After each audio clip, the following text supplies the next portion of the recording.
शादीशुदा औरत गलत काम क्यों करती है? दोस्तों, आए दिन आप ऐसी खबरें सुनते होंगे कि फलाने की बीवी किसी और के साथ भाग गई या किसी और की बीवी का चक्कर किसी और गैर मर्द के साथ है। यही नहीं, आजकल नाजायज रिश्ते की खबर हर दूसरे दिन आती रहती है। नाजायज रिश्तों का चलन आज इतना बढ़ चुका है कि शहर तो शहर, गांव के कोने कोने में इस तरह के नाजायज रिश्ते भरे पड़े हैं। तो क्या कभी आपने सोचा है कि आखिर बेशुमार अरमानों के साथ साथ जीने मरने की कस्में खाकर किसी के घर दुल्हन बनकर आई एक लड़की इस तरह से गलत रास्ते पर क्यों चली जाती है? आगे बढ़ने से पहले आप इस चैनल पर नए हैं तो प्लीज चैनल को सब्सक्राइब करके घंटा हिलाना मत भूलिएगा। ऐसा करने से आप पे कृपा आनी शुरू हो जाएगी। ट्राई करें, इट वर्क्स। अगर आप भी जानना चाहते हैं कि आखिर एक शादीशुदा औरत गलत रास्ते पर क्यों चली जाती है, तो इस वीडियो में हमारे साथ आखिर तक बने रहिए, क्योंकि इस वीडियो में हम आपको कुछ ऐसी चीजें बताएंगे जिसे जानने के बाद आप सोचने पर मजबूर हो जाएंगे। साथ ही आपका एक कंफ्यूजन भी दूर हो जाएगा कि अगर एक औरत गलत रास्ते पर जाती है तो उसका जिम्मेदार कौन होता है। लेकिन वीडियो में आगे बढ़ने से पहले अगर आपने अब तक इस चैनल को सब्सक्राइब नहीं किया तो जल्दी से चैनल को सब्सक्राइब करके बेल आइकन दबा लें, ताकि हम आपके लिए इस तरह की वीडियोस लाते रहें। चलिए वीडियो में आगे बढ़ते हैं और जानते हैं कि आखिर ऐसा क्या होता है कि पति पत्नी के खूबसूरत रिश्ते में भी दरार आ जाती है और पत्नियां किसी गैर की तरफ खींची चली जाती हैं। दोस्तों, इस मसले को बेहतर तरीके से समझने के लिए चलिए आपको एक व्यक्ति की आप बीती बताते हैं। ये आप बीती बस कुछ ही समय पहले की है। एक लड़का जिसका नाम अरमान था, वो अब शादी के लायक हो चुका था और उसके घर वाले एक अच्छी लड़की की तलाश में थे। इसी तलाश के बीच किसी ने अरमान के घर वालों को पास के मोहल्ले में रहने वाली शहनाज नाम की लड़की के बारे में बताया। जब अरमान के घर वालों ने शहनाज को देखा तो उन लोगों ने इसे पहली नजर में पसंद कर लिया।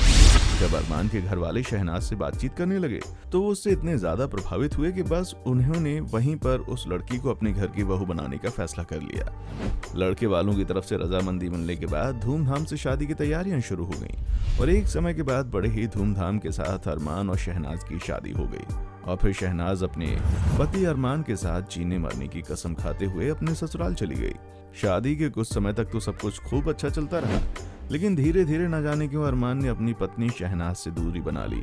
और वैसे तो अरमान घर वालों के सामने बेहद समझदार और निहायत शरीफ लड़की के तौर पर पेश आता था, लेकिन अकेले में लड़की के साथ अक्सर बेहद ही बेरुखी से व्यवहार करता था। अब एक कमरे में रहते हुए दोनों में ऐसा रिश्ता हो चुका था मानो दोनों का कोई रिश्ता ही नहीं। इधर शहनाज आकर सो जाती थी और उधर अरमान घंटों मोबाइल में लगा रहता था। कई बार शहनाज के पूछने पर अरमान ने जवाब दिया कि ऑफिस का कोई जरूरी काम है, या फिर कभी अरमान ने कहा कि वो अपने किसी पुराने दोस्त से बात कर रहे हैं। कुछ दिनों तक ये सिलसिला यूं ही चलता रहा। हालात यहाँ तक बिगड़ गए हैं कि जो शहनाज कभी अपने ससुराल वालों और पति पर रश किया करती थी, अब अपनी किस्मत को कोसने लग गई। और आखिर उसकी शादी कहाँ हुई ये सोच सोचकर वो परेशान होती। अब धीरे धीरे शहनाज समझ गई कि उसका पति उसको पसंद नहीं करता। समय यूं ही बीतने लगा। अरमान की जिंदगी या तो ऑफिस में या फिर घर के अंदर मोबाइल के साथ कटने लगी। एक दिन अरमान यूं ही हर दिन की तरह अपने मोबाइल पर लगा हुआ था कि इसी दौरान उसे नींद आ गई। अभी वो नींद में गया ही था कि मोबाइल में एक मैसेज की घंटी बजी और उसकी नींद खुल गई। जब उसने मैसेज देखा तो वहाँ किसी का मैसेज था जो अरमान से तुरंत फोन पर बात करना चाह रहा था। चूंकि रात ज्यादा हो गई थी, ऐसे में अरमान ने फोन करने से मना कर दिया, लेकिन दूसरी तरफ से जोर देकर कहा गया कि तुरंत कॉल करें, बहुत जरूरी है। ऐसे में अरमान ने तुरंत बाहर जाकर फोन को करने का फैसला किया, लेकिन उसके साथ समस्या ये थी कि अगर वो इतनी रात में बाहर जाता तो उसे कमरे में सो रही उसकी पत्नी शहनाज की नींद खुल जाती और फिर वो शायद सवाल करती कि आखिर इतनी रात में कैसे फोन करने जा रहे हो। इसलिए शहनाज की नजरों से बचने के लिए अरमान ने बेहद ही सावधानी के साथ दरवाजा खोला और बिना लाइट ऑन किए बाहर आ गया। लेकिन जब दरवाजा खुला तो बाहर चल रही बल्ब की रोशनी कमरे के अंदर आई तो उसने पीछे मुड़कर देखना चाहा कि शहनाज की आंख खुली है या नहीं। अब जैसे ही वो पीछे मुड़ा, उसके पैरों तले जमीन खिसक गई, क्योंकि कमरे में शहनाज थी ही नहीं। दरअसल अरमान जब कमरे में सोने के लिए आया तो मोबाइल चलाने में वो इतना मशगूल हो गया कि उसे पता ही नहीं चला कि पत्नी कमरे में आज शहनाज सोने आई भी है या नहीं और कब वो निकल कर चली गई। अब अरमान अपनी पत्नी को ढूंढने लगा। अपने कमरे के बाद उसने आसपास के कमरे में झांक कर देखा, लेकिन पत्नी का कोई अता पता नहीं था। वो चाहकर भी रात के अंधेरे में पत्नी को आवाज देकर नहीं बुला पा रहा था, क्योंकि बखेड़ा खड़ा हो सकता था कि आखिर इतनी रात गए पत्नी को चिल्लाकर क्यों ढूंढ रहा है। इसी सोच में अरमान खोया हुआ था और एक बार फिर से उसके मोबाइल की घंटी बजी। अब वो अपनी पत्नी की यादों से निकलकर फोन करने के लिए छत की तरफ बढ़ा ही था कि छत की सीढ़ियों पर पहुंचते ही उसे अपनी पत्नी शहनाज की आवाज सुनाई देती है। शहनाज किसी से फोन पर बातें कर रही थी और अरमान ने जब फोन पर हो रही बातचीत को सुना तो उसके पैरों तले जमीन खिसक गई। दरअसल शहनाज किसी लड़के से बात कर रही थी जिसे बता रही थी कि शायद अब उसका पति उसे पसंद नहीं करता, ना तो उससे बात करता है और ना ही उसके ऊपर कोई ध्यान देता है। शहनाज ने फोन पर यह भी कहा कि शायद अरमान की जिंदगी में कोई और लड़की आ गई है, इसलिए वो हालात से तंग आकर अपनी जिंदगी खत्म करना चाह रही है। शहनाज फोन पर मौजूद लड़के से कह रही थी कि अगर तुम हमारी जिंदगी में ना आते तो शायद वो अब तक जिंदा भी ना होती, क्योंकि उसी लड़के ने उसे जीने की वजह दी। अभी छत से शहनाज की आवाजें आ ही रही थी कि एक बार फिर से उस अरमान के फोन की घंटी बजी, जो अभी भी सीढ़ी पर खड़े होकर चुपचाप बीवी की बातें सुन रहा था। बीवी की बातें सुनकर वो एक दूसरी ही दुनिया में चला गया। इधर मोबाइल की घंटी लगातार बज रही थी, लेकिन अब अरमान का ध्यान मोबाइल पर नहीं था, बल्कि वो एक पछतावे की ऐसी दुनिया में चला गया था जहां उसे अपने पिछले सभी गुनाह याद आ रहे थे। दरअसल अरमान जिसे फोन करने आया था और जिसके मैसेज से उसकी नींद खुली थी, वो एक लड़की थी जिसके प्यार में वो शादी के बाद पड़ गया था। इसी लड़की के चक्कर में उसने शहनाज को भी अनदेखा करना शुरू कर दिया।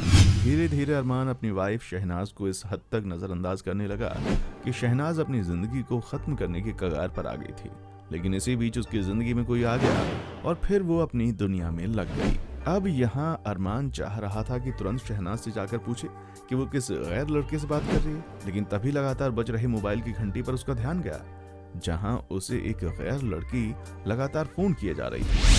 ये वही लड़की थी जिसके साथ अरमान अपनी जिंदगी में शहनाज के होते हुए भी बातें कर रहा था और इसकी वजह से शहनाज को वो भूल बैठा था। अब अरमान समझ गया था कि दरअसल जो धोखा वो अपनी पत्नी शहनाज को दे रहा है, वही खेल किस्मत ने उसके साथ खेला है। इस तरह अरमान चाहकर भी कुछ नहीं कर पाया और अपने किए पर बस हाथ मलता रह गया। दोस्तों, इस कहानी से ये पता चलता है कि आजकल मर्द अपनी बीवियों के प्यार और त्याग को भुलाकर और नजरअंदाज करके नाजायज रिश्तों में पड़ जाते हैं।